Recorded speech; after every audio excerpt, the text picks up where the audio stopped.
Welcome back to our channel. For those who are new, hi, I'm Marcus. I'm going to be talking about trend today. What is trend?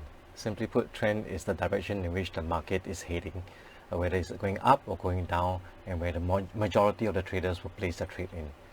Now, as day traders, trend is important to us, and being able to identify a trend change is necessary for us not to get caught out, but to be able to take trades with the trend, be very flexible in order to profit accordingly. Now I'm going to pull the charts up and I'm going to show you how we determine a trend change. Very simply put, from this point to this point, the market has been oscillating upwards and what we call an uptrend. If you remember the last video we did on price action, right? We determine the way the market moves, whether it's going up or going down with oscillations. Right, compare the support to support, resistance to resistance. Higher resistance, higher support means market is moving upwards. So from this point to this point is an uptrend. Now from this point to this point down here is a downtrend market because it's been giving me a down oscillation. Okay, fine. Up to this point we know that it's a downtrend. But how do we know that trend is going to continue downwards, or could it be changing in a moment's notice?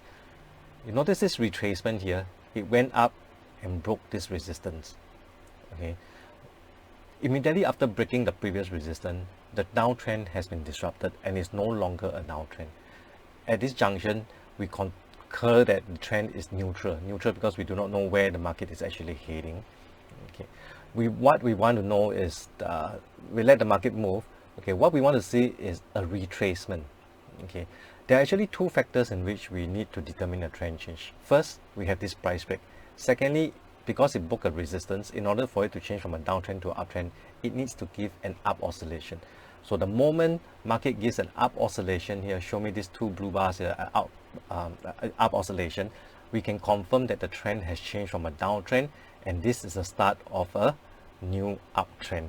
And this allows us to take look for opportunities to take long trades and to profit from it accordingly. Thank you for watching our video. Do leave a comment below for any other topics or any other ideas you'd like us to share with you. Remember to subscribe and click on the notification button. Thank you. I'll see you in the next video.